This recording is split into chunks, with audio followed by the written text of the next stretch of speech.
Skywalk ang kalvenge ni sakop na o manom nual to Aizawl chu lang chiang khop mai he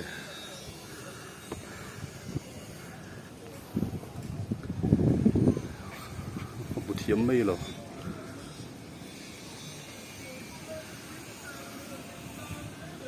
Aizawl khopui với bộ sáng khúc mày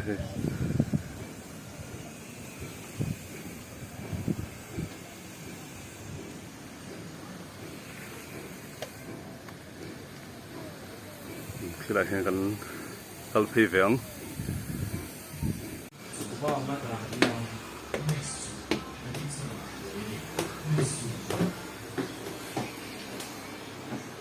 thế phục thật tur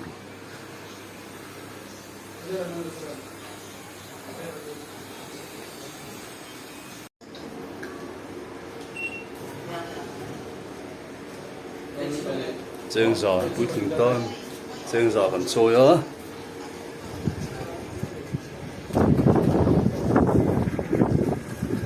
hiểu phải là ngay ăn lụt thay về đâu nữa nè ăn lụm luôn bốc cả ăn lụm view à vậy đó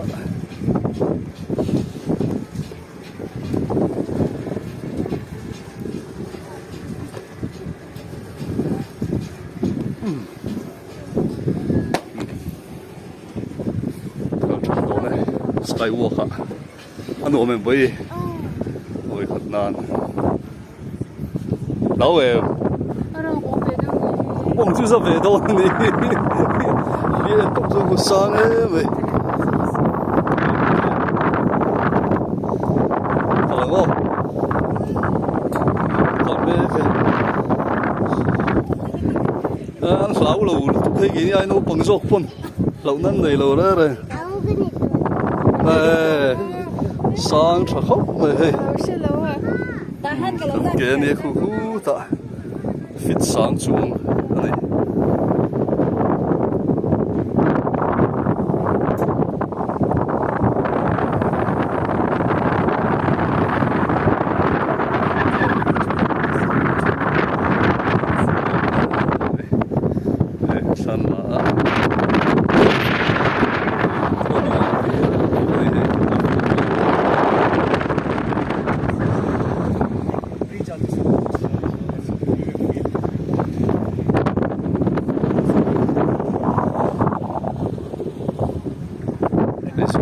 chiang khan là nó sốc mày thì tan là mùi khu nên lẹng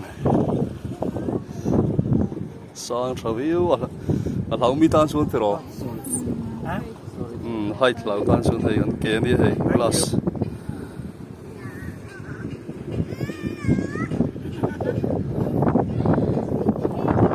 so feeling good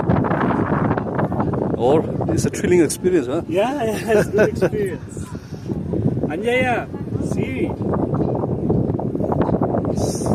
Sang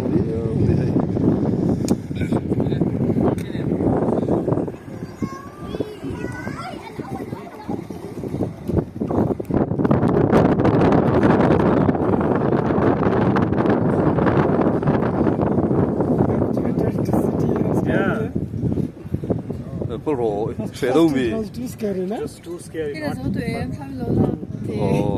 rồi các cô lại có khả hay buộc nó mới sang xí cái bên hiện ang kalang yo hay sang thở lực sang thở lực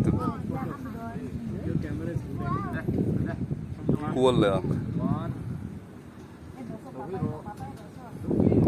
cắn lẹng mày cái phút chuồn thì cái ôm lâu tầm phút chuồn ấy nó ôm lâu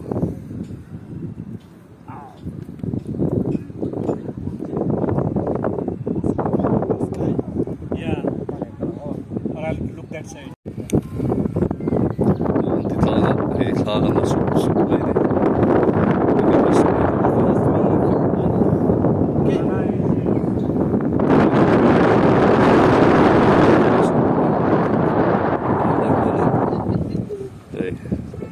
glass chan lo wa po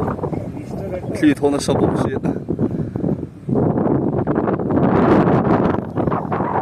dali le chan ni देखो पूरा मेप देखो समय दो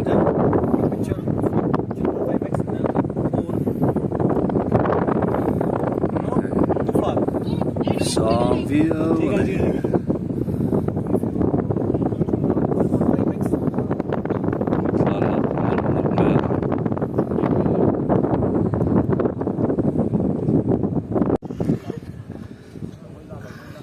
nuam kan lat ti tlang lo mani han kal sang hlei thei lo he Skywalk Aizawl an om ve ta hi lo mom khop mai he tu man lau lo wa lau do hi om se la lo la fu ila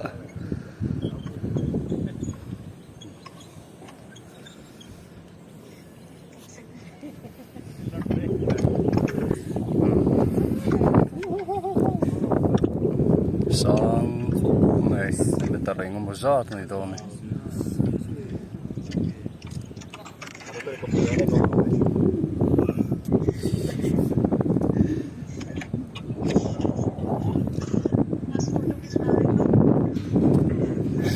करने तो यही है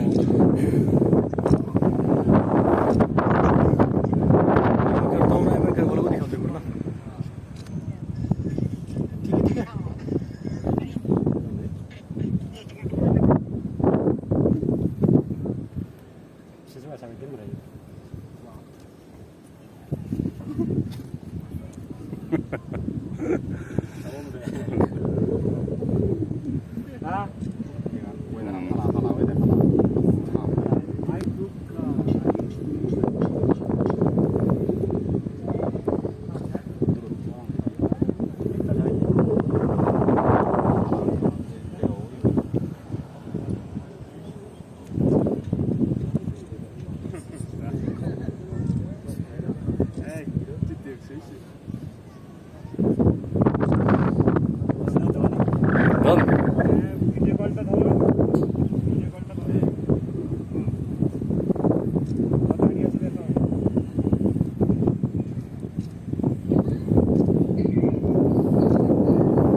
hiện là lồng đâu sẽ huy động đất sẽ làm cái tàu em mua giặt ăn uống sốt thằng harin mua giặt là không đủ tốt đâu nữa ăn uống khóc mê cái tiếng hiện là huy động sẽ nuông cái tiếng thế rồi nuông cái là lồng tốt lâu rất